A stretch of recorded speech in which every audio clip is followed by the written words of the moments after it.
a desire to solve one of the world's most enduring mysteries. But in years past, others have used their search for Atlantis to promote a dark and sinister agenda. The year was 1933. The ancient past would now be twisted to satisfy the mission of one man, Adolf Hitler. And the lost continent of Atlantis played a key role. Heather Pringle is the author of a new book about Nazi archaeologists called The Master Plan. She writes about scientists who were obsessed with finding any trace of the lost Atlantean race. In the eyes of many Nazis, Atlantis was the mythical homeland of the Aryan race. They thought that they would be tall, blonde-haired, blue-eyed. They also thought that they were very warlike. And of course, this fit again perfectly with the kind of image that many Nazis were trying to create of themselves as being this very militaristic people. To create his vision of the Third Reich, Hitler turned to his most trusted advisor, Heinrich Himmler, commander of the feared SS. In 1935, Himmler assembled a team of scientists who were loyal to the Nazi Party. The research institute was called Das Ahnenerbe, or Ancestral Heritage Society.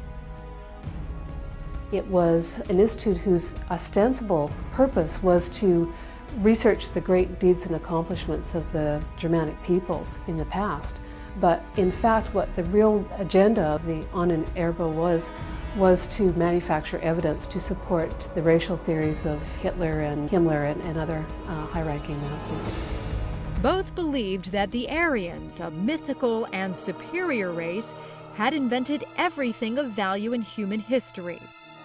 From agriculture to architecture, the creation of theater, and fine art.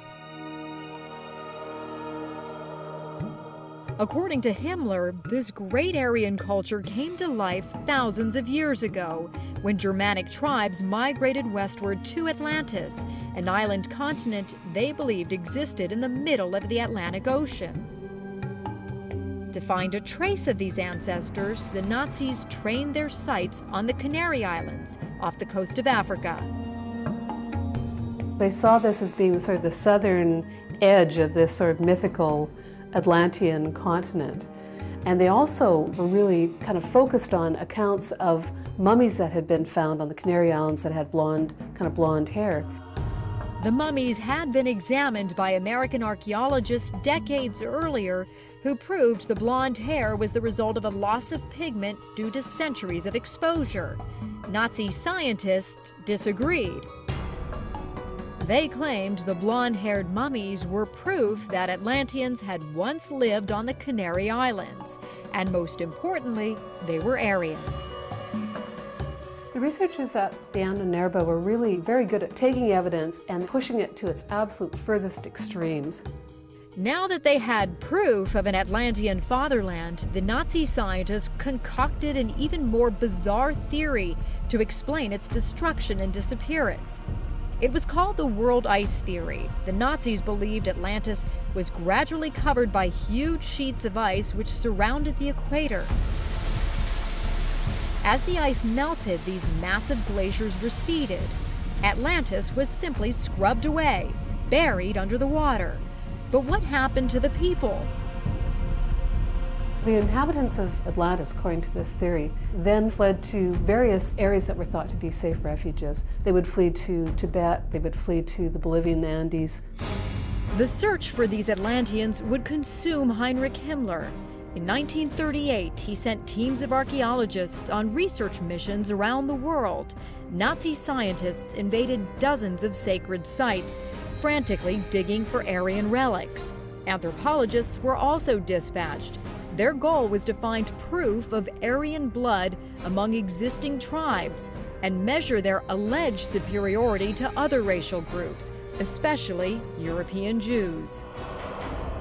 Nazi researchers were very interested in trying to find a biological barcode for Jewishness. They were trying to find skull features that would identify Jews instantly to scientists. This rare film was shot in Tibet. It shows Bruno Bager, one of the Ananeraba's top physical anthropologists, performing racial measurements on Tibetan tribesmen. They would do measurements of the head, the breadth and the width of the skull and so on. And the idea being that they were looking for certain measurements that they thought represented Nordic or Aryan traits. Baker concluded that these peaceful Tibetans were once fierce Aryan warriors. He returned to Germany, where his racial measurement work received high praise from Heinrich Himmler. Now Himmler wanted additional work done. It was 1943. Nazi troops were fighting a war on two fronts. But Himmler was waging a more sinister battle. His master plan to eliminate all the races which did not measure up to the Aryan ideal was being methodically executed. Bruno Bager would conduct his next research project from inside a concentration camp. What Bruno Bager did was he went to Auschwitz. He selected about 112 Jews, men, women, and children, and did racial measurements on them. And then they were sent to the gas chambers. For many years to come, the search for the lost civilization of Atlantis would be tainted by the misguided work of the Nazi archaeologists. It's the darkest chapter in the Atlantis story.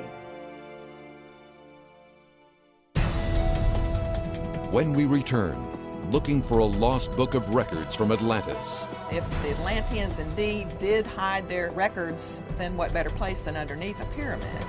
Thousands of miles away, a new and more detailed expedition off the coast of Cyprus. We found a perfect match. It has to be here. But first, where did the Atlanteans go? Are they with us today? The Atlanteans haven't gone away. That's coming up, along with carbon dating of the Bimini anchors.